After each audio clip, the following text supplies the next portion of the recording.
Around here, I'd rather just get all in with ace king.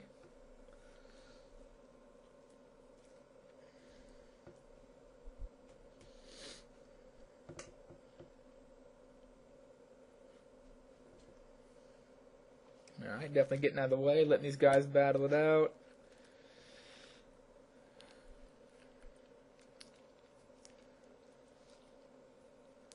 And I think, yep, it's over.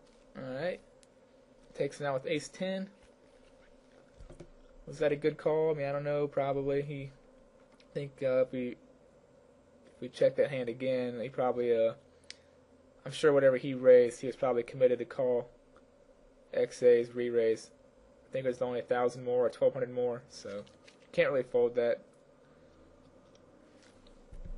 Probably, I think it was like 1,000 more to call. So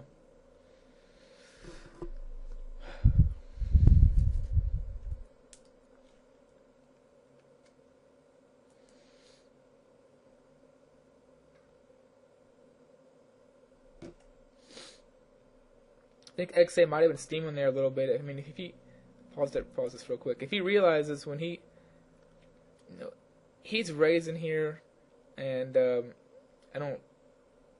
you have to figure if he re-raises here, then X Popcorn's definitely going to call his raise. So if I'm XA Kid, I really don't bet on the fact that I'm going to re-raise and have him fold, which is what I would definitely want with an ace 6. I'm pretty much just assuming he's going to call. So I don't know if ace 6 is the type of hand I want to be just basically pushing in there and just hoping it's good or hoping for a suck out, because ace 6 isn't ahead of too many hands. Well, for the hands that it is ahead of, other times you're dominated, so that's why ace 6 kind of sucks. But as in that situation, he was dominated. I don't know if I would have re-raised there with ace 6. I'd much rather be the first one in, because you know you're going to probably get called and see a showdown, which I really don't want. So I might just opt to fold and then wait and just jam with any two cards, when it gets to me on the button or in the small blind. But it's definitely an opinion. There's a lot of things in sit and goes that are kind of it's not science or hard fact at all. You can make a case for doing a lot of things.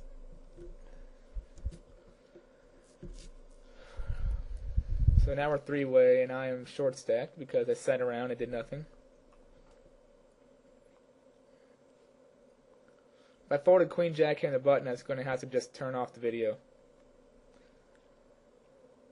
There we go.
I don't know if Kevin's really making these really difficult laydowns like he says he is, or if he's just stalling and requesting time to make it look like he's in there with the legitimate hand all the time, and he's really having a hard time laying down his big hand.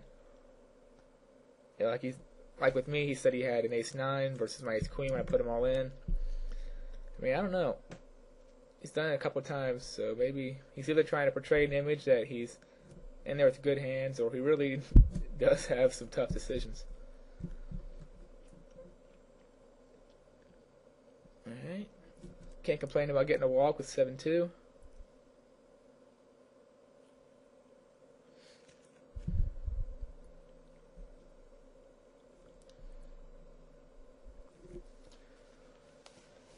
No-brainer raise with the fours there in the small blind. Alright, just raised last hand, so I'm going to get out of the way with the 4-2. I mean, we still have plenty of chips, so it's really, there's really no pressure on anybody right now at this level. Even Kevin has plenty of chips to do some damage. The big blind is only 150, so it's definitely not like a turbo. It's not a 400, 800 right now.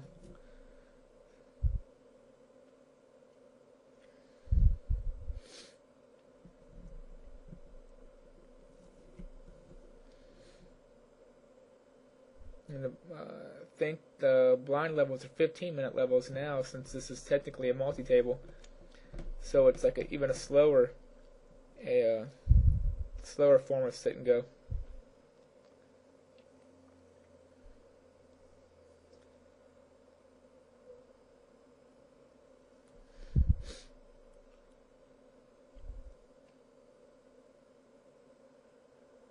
So I mean, really, even though I might be passing up some chances, there's still some blinds. All three of us really are in a spot where we can kind of wait. Even Kevin can be a little patient. He raises here on the button, and it looks like a blind steal, kind of, because it's been folded around so many times. It's been folded around a few times. Nobody's really done anything. You haven't seen any flops. But we've all been kind of patient. And so he decides to raise on the button. And I wouldn't give him too much credit for a hand. But and Kevin obviously thinks his hand's good, so he just he re-steals on him or just repops him. And I don't know. In my opinion, I would fold. I'm folding I think he calls the King Jack for is it 2,100 more? I'm folding. Oh, wrong hand. Sorry. Okay, never mind. Well, just ignore pretty much everything I say from here on out. I thought that was a hand. I'll give it away. There's a hand where he raises and I think Kevin comes up the top, and Popcorn calls with King Jack. Thought that was the hand. In that case, if he did have a hand like King Jack, I mean, even Ace Jack, I'm folding there. I'm not going to give up. I'm not going to sacrifice my chip lead at this table three-way just to gamble with a King Jack. So is this the hand? Is this it? All right. That's even a bigger play. He came over the top with like almost 3,000 chips, I think. There's 3,000 more to him. So that's a rough call with King Jack. I mean, if he loses this, he is hurting. I mean, he's not completely destroyed. It's not completely out of the tournament, but he went from 5,000 down to 16 if he does lose this. And that's not, strategically and tactically, I don't think that's a good play. Tactically, what am I up against? What am I dominating here?